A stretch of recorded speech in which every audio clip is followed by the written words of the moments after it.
baay'ee qorumsa addaati irra ture. Sanuma keessa yeroo waaqayyoon mana gargaaruu raajiin mana kadhachaa jiranii maatiin abbaa manaa kootii abbaa fi haadha isaa dhukkufatanii biyyaatii dhufan. Sayyuu dhufuu waan danda'an bileen fidanii yeroo dhaqanii updeetii isaa ilaalanii kooronaadha. Yeroo sana gara deemsaatti siqaa jira. Maatiin namni waan dhufee nu bira baay'ee turaa fi gara obboleessaatti achi dhaqan jennee achitti argine isaanii bakka isaan duumaaf xiqqoo mataa fi raajiitti himnee raajii maarraqiitiin nu baradhuu rakkoo akkasii nu mudatenna raajii naqee saabotee kadhatee fi waraansa diinaatii lubbuu baasuuf kan dhufeedha. Kanaaf yaaddeenaa waaqayyo gidduu seeneerale akkuma inni kadhatee fi isaanii fayyanii updeetii isaan yeroo dhaqan bilisa.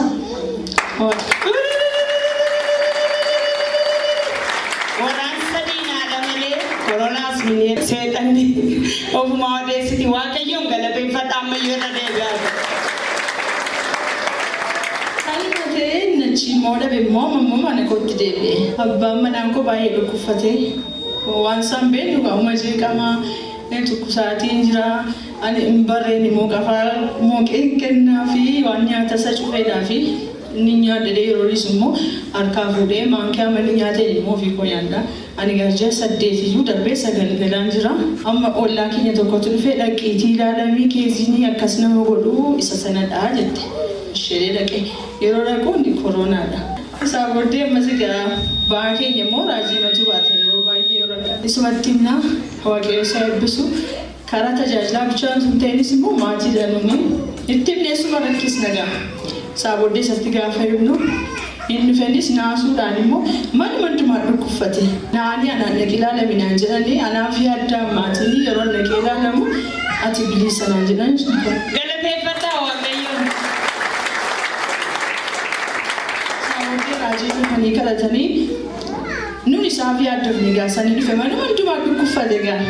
Saawwatii naaf yaaddeenaan isaa sineedhe kadhatee 2015 tungalee lubbuu kan baasu dhufee jira sirriirraa dhufe. Kanaaf homaa tokko yaaddeenaa jedhee hin kadhatee irraa cabsee yeroo dhaqee ilaalamu innis bilisa ba'ee waaqayyo na gargaara. Galanni waaqayyoo fata anaaf hin yaaddeenaa jedhan raajii waan itti hirkatte beekteenaan yaaddoo tokkoon qabdu jechuudha. Raajii waan itti hirkatan gatii beekaniif maatii kanaaf illee abdiin kutanne ofii isaaniif abdiin kutanne waaqayyo immoo hojii isaa hojjete galateeffadha ammas waaqayyo nama deebi'a. Ji'a 9 galee ji'a 8 kaasee miila koo kaasuu hin danda'u biiroos dhiisee manatti galee garaan koo nama sodaachisa gadi bu'eera. 2015 galuuf ennaa raajiin dhufanii yaa gooftaa amma torban irratti akka kanatti ishee arguun barbaadu 2015 galata baatte akka isheen darbitu ni barbaada.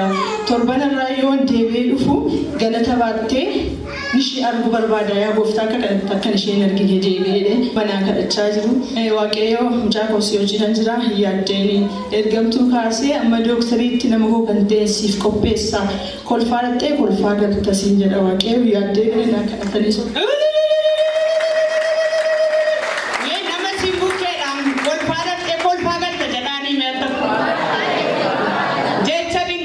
Waaqayyoof galanna ta'u jecha kana afaan isaanii irra waaqa kaa'eef galanni isaaf ta'u.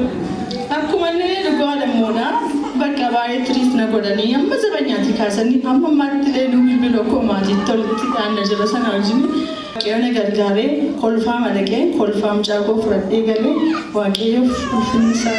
Galateeffadhaa waaqayyoon.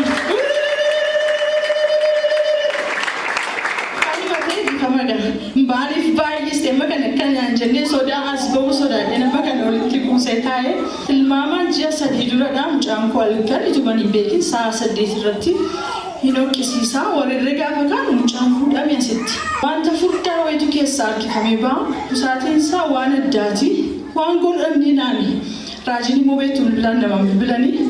Rakkoon keessa jiru immoo abbaayyiin keessa beektee yaada abbaan manaan koo balaa konkolaataa osoo qunnameef deemuu waan dandeenyeedhaaf mucaa halkan sana qabadhee bahuu hin danda'u. Dirqama maal goona raajii rakkisuu qabna. Raajiitti gaafa bilbilu raajiin bilbila kaasuu didanii ammas deebisnee bilbille. Inni harka isaa tullata bakka mucaan nurkatti soqqee bakka.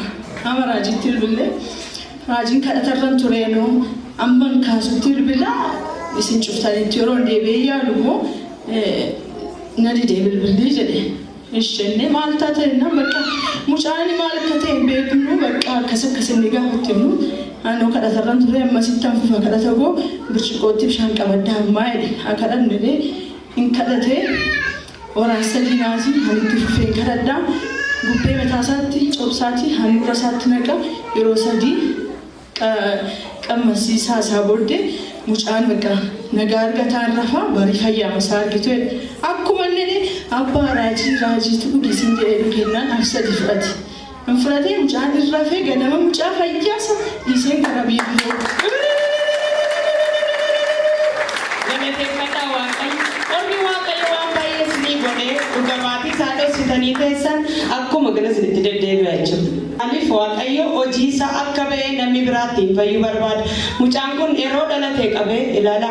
Amma dhalatee as ga'utti isheen dhugaatii amma kana dhoksiteerti waraansi immoo sarraan deemnee itti yaada warri dhugaatii sodaadhaan kan nama sodaachisu seetan wanta sitti nama sodaachisu tokko hin jiru. Kanaaf itti yaada mana keessanitti dheekkamsan fidina. Ani moosadhuma halkan sana egaa cinqii dagaraadhaati. Yaa gooftaa bakka ammatti dhugaatii kee dhosseera maaloo ishee makana bichaan darbine yaanu bakka isa dhufe dhugaasii. Abbaan keenya gara laafessa yeroo gadi ta'e ituu nama ta'eeti kaleessa diddeettaree nama darbe Yesuus garuu akkasiin godhu carraa kenneefi isaa feetu caalammas.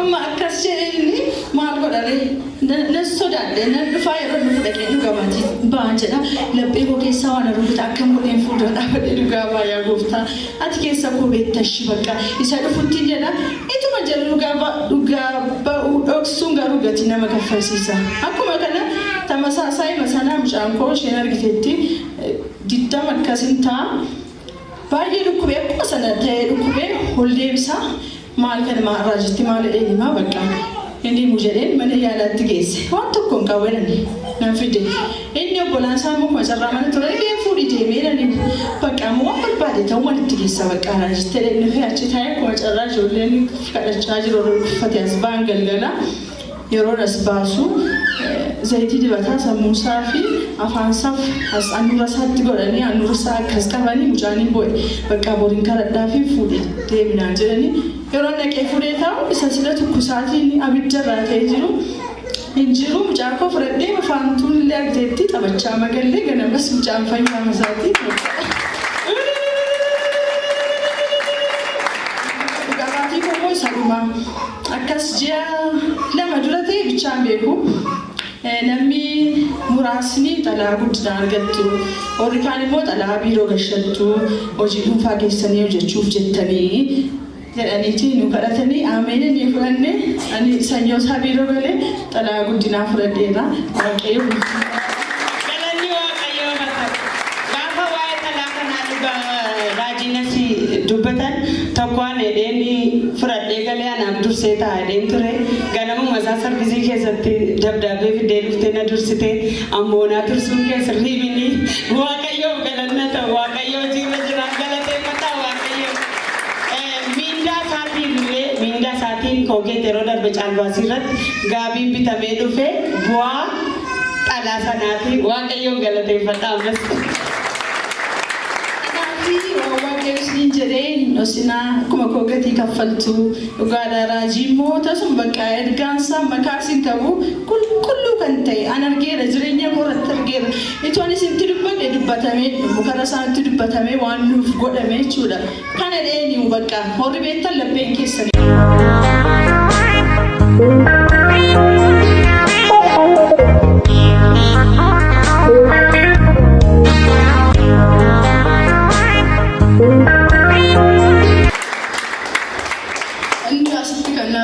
Maazariin koo ji'a jedhan kana dura tureera baay'ee jechuudha. Ani hin beekne iyyuu ture raajii faannaa sitti naa kadhatanii maazarii kee dhukkubsatu namna naan jedhanii akka qufaa isaan godhee fi dhukkubsataa yeroo jedheeni maazariin koo ganama sana hin fayyadu.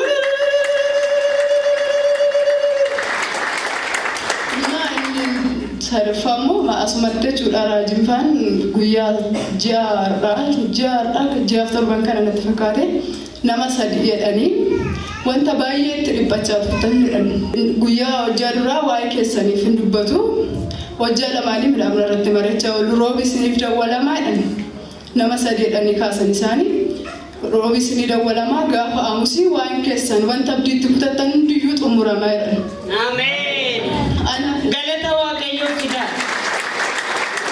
Hojii baay'ee argachuudhaaf yaadaan ture waaqa baay'een itti kaffaleen hojii sana argachuudha jechuudha.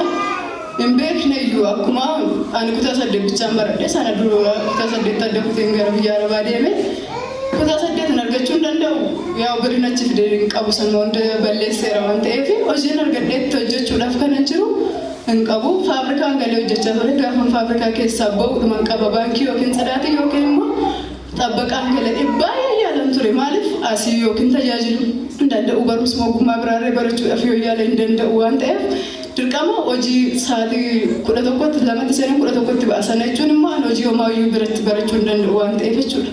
Hojii kana argadhu malee yaalee waaqa guddaatti kaffalaa ture abdii kutadhee dhiisee gaafa san sagalee sana baasan anillee hojii sana otoo hin beekin gaafa aamusi roobi galgala naa dawwalamee gaafa aamusi hojiin jalqabe.